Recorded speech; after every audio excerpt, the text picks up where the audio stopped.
तो एक्सरसाइज 17.3 के 1 से 18 तक तो प्रश्नों को हल कर लिया गया है। ठीक है, अब इस वीडियो में 19 से लेकर आगे के प्रश्नों को हल करेंगे। तो 19वें प्रश्न में कहा जा रहा है कि किसी लंबवर्ती बेलन के ऊपर एक लंबवर्तीय शंकु रखा है जिसका आधार बेलन के सिरे को पूरा ढक लेता है। यदि आधार का क्षेत्रफल 100 वर्ग सेंटीमीटर, बेलन की ऊंचाई 30 सेंटीमीटर तथा पूरे ठोस का आयतन 5000 घन सेंटीमीटर हो तो ठोस की समस्त ऊंचाई ज्ञात करो। तो इस प्रश्न में देखिए दो आकृतियां दी हुई हैं, एक तो बेलन दिया हुआ है और दूसरा शंकु दिया हुआ है। ठीक है, क्योंकि प्रश्न कह रहा है कि बेलन के ऊपर शंकु रखा हुआ है, तो मान लेते हैं कि यह है बेलन।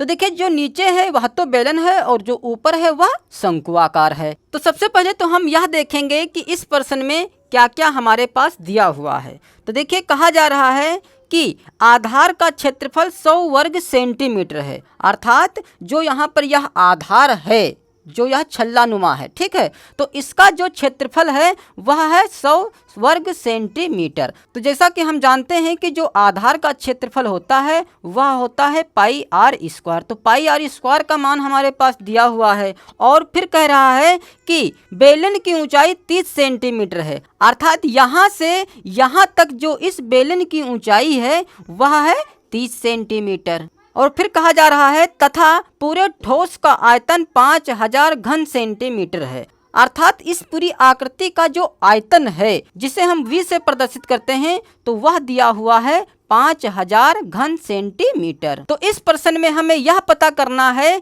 कि जो यहाँ पर यह आकृति बनी हुई है बेलन और शंकु को मिलाकर, तो इस पूरी आकृति की अर्थात यहाँ से लेकर यहाँ इस आधार तक, ठीक है, इसकी टोटल ऊंचाई कितनी है। तो देखिए यहाँ से लेकर यहाँ तक तो हमें इसकी ऊंचाई पता है जो कि है 30 सेंटीमीटर। तो इतनी ऊंचाई 30 सेंटीमीटर तो हो गई। अब यदि हमें इतनी ऊंचाई पता चल जाए कि यह ऊंचाई यहाँ से यहाँ तक कितनी है तो हम इस 30 सेंटीमीटर में वही ऊंचाई जोड़कर पता कर सकते हैं कि इस पूरे ठोस की ऊंचाई कितनी है। अर्थात हमें इस शंकु की यदि ऊंचाई पता चल जाए तो हम 30 उसमें जोड़कर पता कर सकते हैं कि इस पूरी आकृति के टोटल ऊंचाई कितनी है। तो चूंकि हमें इस शंकु की ऊंचाई की आवश्यकता है तो मान लेते हैं, माना शंकु की ऊंचाई, तो शंकु की ऊंचाई को h डैश मान लें या h मान लें। ठीक है, या इसकी ऊंचाई को h1 मान लें और बेलन की ऊंचाई को h2 मान लेंगे।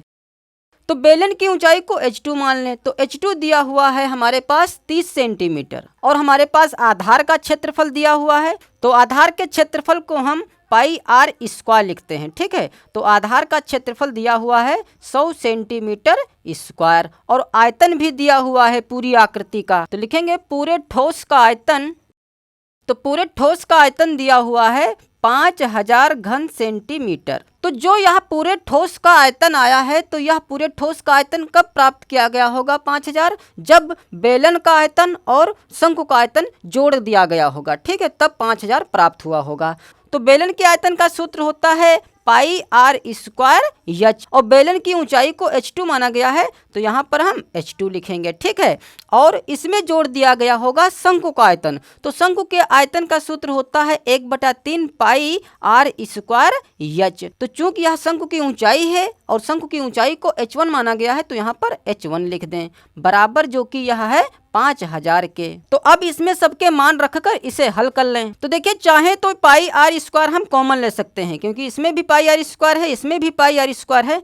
तो जब हम पाई आर स्क्वायर कॉमन लेंगे तो यहाँ पर बचेगा h2 और प्लस यहाँ पर बचेगा 1/3 और h1 जो कि यह बराबर है 5000 के। अब देखिए चूंकि हमारे पास पाई आर स्क्वायर का मान है, क्योंकि पाई आर स्क्वायर आधार का क्षेत्रफल होता है और इसका मान दिया हुआ है 100 वर्ग सेंटीमीटर, तो हम इसकी जगह पर लिखेंगे 100 और ब्रैकेट में जो h2 है तो h2 का मान है 30 सेंटीमीटर, तो 30 और प्लस 1/3 h1 बराबर 5000।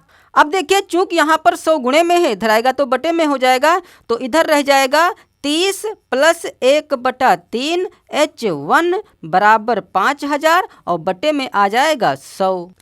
तो इन दो जीरों से ये ऊपर के दो जीरो कट जाएंगे तो बचेगा 50। अब चूंकि जो 30 है यह प्लस का है, उठाकर उधर लाएंगे तो माइनस का बन जाएगा, तो इधर बचेगा h1/3 बराबर यह हो जाएगा 50 और प्लस का 30 है, इधर आएगा माइनस का 30 हो जाएगा। तो 50 में से 30 घटाएंगे बचेगा 20। और हमें ज्ञात करना है सिर्फ h1 का मान। तो यहाँ से h1 का यदि मान ज्ञात करें तो h1 बराबर क्या हो जाएगा, चूँकि जो 3 है यह बटे में है, उठाकर इधर लाएंगे तो गुणे में हो जाएगा। तो यह हो जाएगा 20 गुणे 3 बराबर 20 तिहाई 60। तो चूंकि यह शंकु की ऊंचाई है तो इसका मात्रक भी सेंटीमीटर ही रहेगा। अतः इस पूरी आकृति की जो समस्त ऊंचाई होगी वह कितनी हो जाएगी, 30 सेंटीमीटर में जोड़ देंगे हम 60 सेंटीमीटर, अर्थात इसकी जो टोटल ऊंचाई हो जाएगी वह हो जाएगी 90 सेंटीमीटर। तो लिखेंगे अतः ठोस की समस्त ऊंचाई 30 प्लस 60 बराबर हो जाएगा 90 सेंटीमीटर। अतः यह हो जाएगा हमारा आंसर। अब इस 20वें प्रश्न में कहा जा रहा है कि एक बर्तन मध्य से बेलनाकार है और सिरे उन्हीं त्रिज्याओं के दो बराबर शंकुओं से बंद है, जिनके शीर्ष बाहर की ओर हैं। बेलनाकार भाग की लंबाई 5 सेंटीमीटर है, उसके सिरों के अर्थात शंक्वाकार भागों के आधारों के व्यास 4 सेंटीमीटर और शंकुओं की ऊंचाई 3 सेंटीमीटर है। बर्तन का आयतन ज्ञात करो। तो जैसा कि प्रश्न में कहा गया है कि बीच में तो बेलनाकार है, ठीक है, और सिरे उन्हीं त्रिज्याओं के दो बराबर शंकुओं से बंद है, ठीक है। मतलब अब जो दो शंकु बनेंगे जिससे कि यह दोनों ओर से बंद है, तो उन शंकुओं की त्रिज्या भी इस बेलन की त्रिज्या के बराबर ही है, अर्थात यह आकृति कुछ इस प्रकार से बनेगी। तो देखिए मध्य में हो गया बेलन और दोनों ओर से है शंकु। तो अब देख लेते हैं कि किसकी माप कितनी दी हुई है।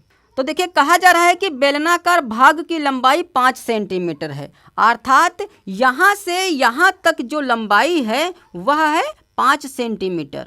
और फिर दिया हुआ है कि शंक्वाकार भागों के आधार के व्यास 4 सेंटीमीटर और शंकुओं की ऊंचाई 3 सेंटीमीटर है, अर्थात जो यहाँ से यहाँ तक इसका व्यास है, इस बेलन का कह लें अथवा इन दोनों शंकुओं का व्यास कह लें, ठीक है। तो इसका जो व्यास है वह है 4 सेंटीमीटर और इन शंकुओं की जो ऊंचाई है, ठीक है, यदि इसको खड़ा कर दिया जाए इस प्रकार से तो उसकी ऊंचाई बन जाएगी, और यह इस प्रकार से क्षैतिज में पड़ा है, इसका मतलब इसकी लंबाई हो जाएगी, ठीक है। तो यहाँ से यहाँ तक जो इस शंकु की ऊंचाई है अर्थात जो लंबाई है वह है 3 सेंटीमीटर। तो जितनी ऊंचाई इस शंकु की है उतनी ही ऊंचाई इस शंकु की भी होगी, अर्थात 3 सेंटीमीटर इसकी भी ऊंचाई होगी। तो पता हमें यह करना है कि बर्तन का आयतन कितना है, अर्थात इस पूरी आकृति का हमें आयतन ज्ञात करना है। तो जो पहले हमारे पास दिया हुआ है पहले तो वह लिख लें।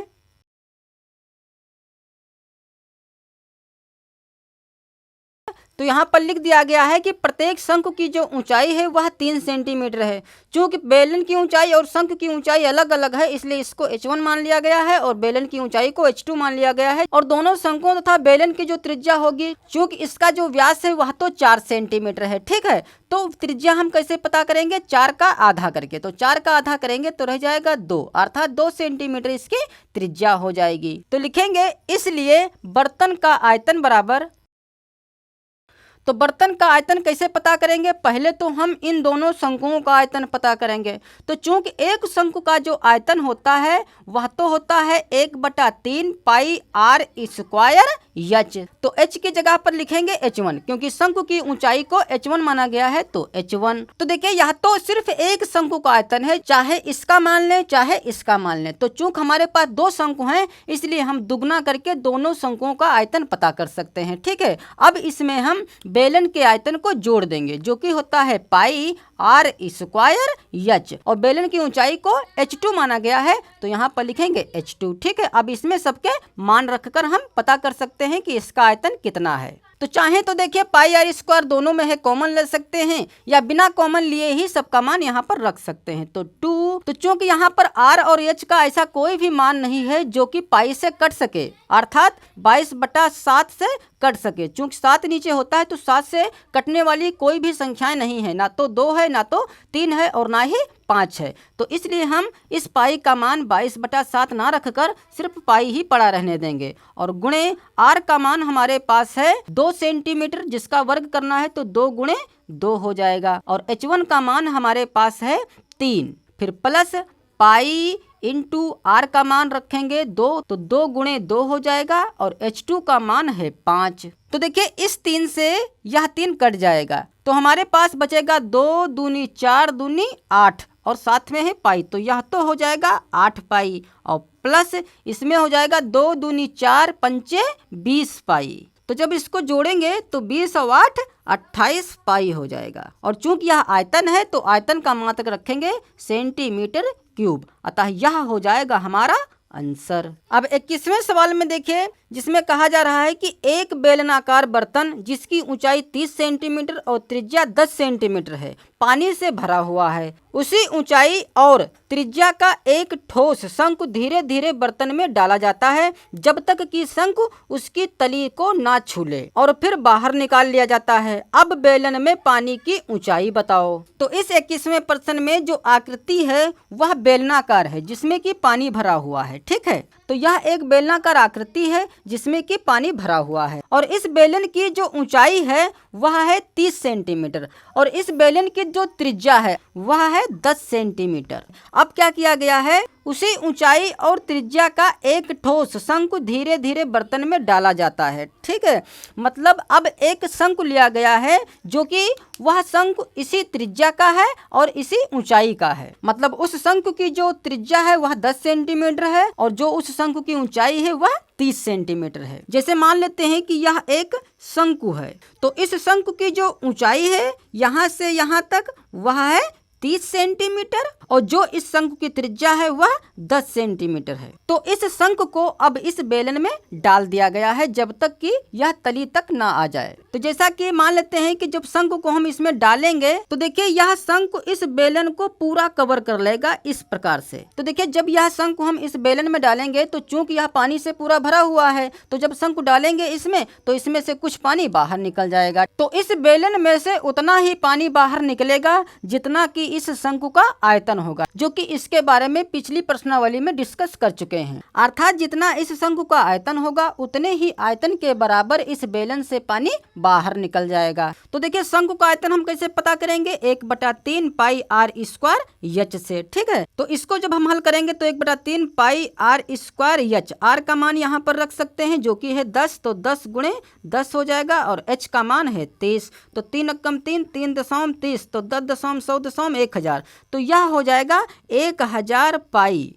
तो इस शंकु का जो आयतन है वह तो है 1000 पाई घन सेंटीमीटर, अर्थात जो इस बेलन से पानी निकलेगा वह भी 1000 पाई घन सेंटीमीटर पानी बाहर निकल आएगा। फिर देखिए प्रश्न में कहा गया है कि हमें इस शंकु को अब बाहर निकाल लेना है, तब इसकी ऊंचाई पानी की कितनी रह जाएगी इस बेलन में। जैसे देखिए यदि इस बेलन से इस शंकु को बाहर निकाल लेंगे तो इस बेलन में जो पानी रह जाएगा वह मान लेते हैं कि पानी सिर्फ इतना ही रह जाएगा और बाकी पानी जो यह पूरा भरा हुआ था वह इस शंकु को डालने पर बाहर निकल गया। ठीक है, तो प्रश्न ने हमसे यह पूछा है कि अब इस पानी की ऊंचाई अर्थात यहाँ से यहाँ तक इसकी ऊंचाई कितनी रह जाएगी। ठीक है, तो यह जब पता चल पाएगा जब हमें यहाँ से यहाँ तक इसकी ऊंचाई पता चल जाए, क्योंकि टोटल ऊंचाई जो पानी की थी वह थी 30 सेंटीमीटर, जिसमें से यहाँ तक ऊंचाई तक पानी तो बाहर निकाल लिया गया है। तो हमें इस ऊंचाई को ज्ञात करने की आवश्यकता है। ठीक है, उससे पहले जो जो यहाँ दिया है पहले तो वह नोट कर सकते हैं कि शंकु की ऊंचाई कितनी है, बेलन की ऊंचाई कितनी है और इन दोनों की त्रिज्याएं कितनी है। ठीक है, लेकिन हम यहाँ से पता करने जा रहे हैं कि जब इस शंकु को इस बेलन में डालेंगे तो पानी का आयतन कितना बाहर निकल जाएगा। तो लिखेंगे बेलन में शंकु डालने पर बाहर निकले पानी का आयतन बराबर।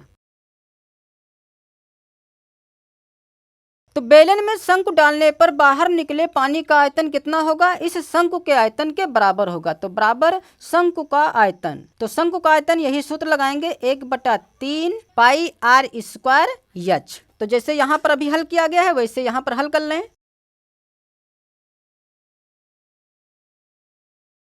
तो चूंकि हमें यहाँ से यहाँ तक इसकी ऊंचाई पता करनी है, जिसे हमें बाद में 30 में से घटा देना होगा। तो चूंकि इसकी ऊंचाई हमें पता तो है नहीं कि यहाँ से यहाँ तक कितनी है, तो मान लेते हैं कि इसकी ऊंचाई h डैश है। तो लिखेंगे अब माना बेलन की h डैश ऊंचाई तक पानी निकल गया।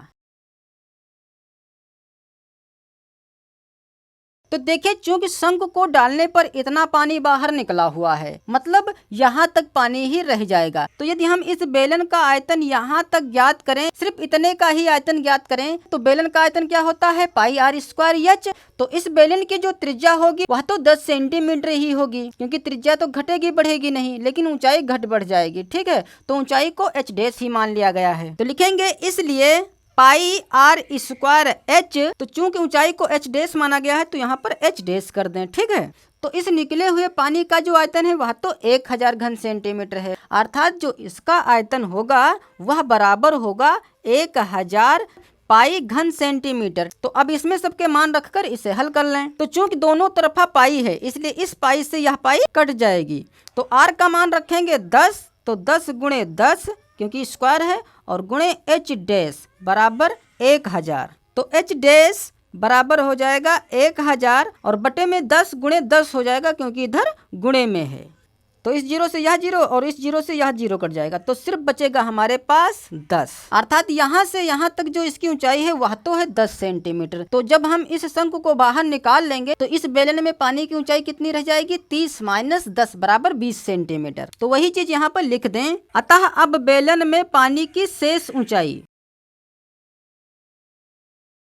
अतः यह हो जाएगा हमारा आंसर। अब प्रश्न नंबर 22 देखते हैं, जिसमें कह रहा है कि एक बेलनाकार बर्तन जिसकी ऊंचाई 12 मीटर और व्यास 4 मीटर है पानी से भरा हुआ है। उसी व्यास का और 6 मीटर ऊंचाई का एक ठोस शंकु बर्तन में पूरा डाल दिया जाता है। शंकु को बाहर निकाल लेने पर बेलन की कितनी ऊंचाई तक पानी रह जाएगा। ठीक है, तो यह जो 22वां क्वेश्चन है यह सेम 21वें क्वेश्चन के जैसा ही है। तो चलिए इस 22वें क्वेश्चन को भी हल कर लेते हैं। तो 22वें क्वेश्चन में जो हमारा चित्र बनेगा वह बनेगा कुछ इस प्रकार से।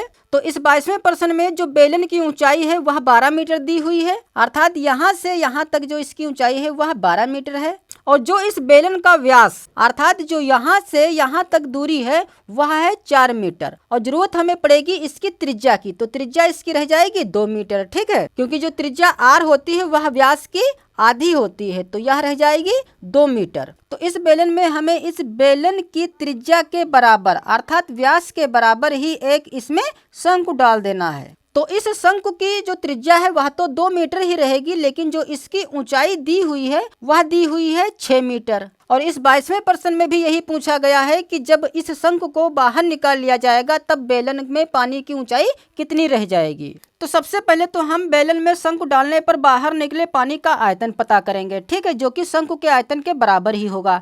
तो यहाँ पर जो शंकु का आयतन होगा इस 22वें प्रश्न में वह देखिए यहाँ पर सब कुछ चेंज हो जाएगा। ठीक है, तो जो शंकु का आयतन होगा वह होगा 1/3 और पाई गुणे आर का मान हमें इस बार रखना पड़ेगा 2 मीटर। ठीक है, क्योंकि इसकी त्रिज्या जो है वह 2 मीटर है, तो यह हो जाएगा 2 गुणे 2, और जो इसकी ऊंचाई है शंकु की वह है 6 मीटर। तो 3 अक्कम 3, 3 दूनी 6, तो यह हो जाएगा 2 दूनी 4 दूनी 8 पाई, 8 पाई घन मीटर। तो अब जब इस शंकु को बाहर निकाल लेंगे तो मान लेते हैं कि जो इसमें पानी रह जाएगा वह इतना रह जाएगा पानी। ठीक है, और बाकी पानी बाहर निकल गया है जो कि निकला है 8 पाई घन मीटर। तो अब हमें यह ऊंचाई इसकी पता करनी है। ठीक है, तो इसकी ऊंचाई को एच डैश मान लेंगे, जैसे इसमें लिखा गया था कि अब बेलन की एच डैश ऊंचाई तक पानी बाहर निकल गया। तो यहाँ पर चूंकि यह माना गया था तो यहाँ पर माना भी लिखेंगे। ठीक है, माना अब बेलन की एच डैश ऊंचाई तक पानी बाहर निकल गया। तो अब हम इसमें मान रखेंगे, तो जो यहाँ पर यह पाई आर स्क्वायर एच डैश है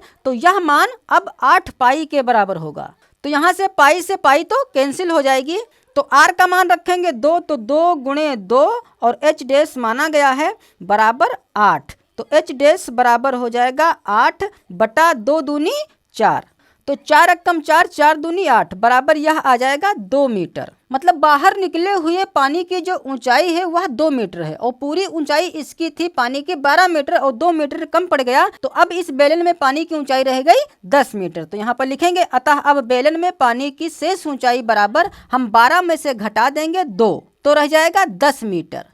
अतः यह हो जाएगा हमारा आंसर। अब शेष प्रश्नों को अगले वीडियो में हल करेंगे।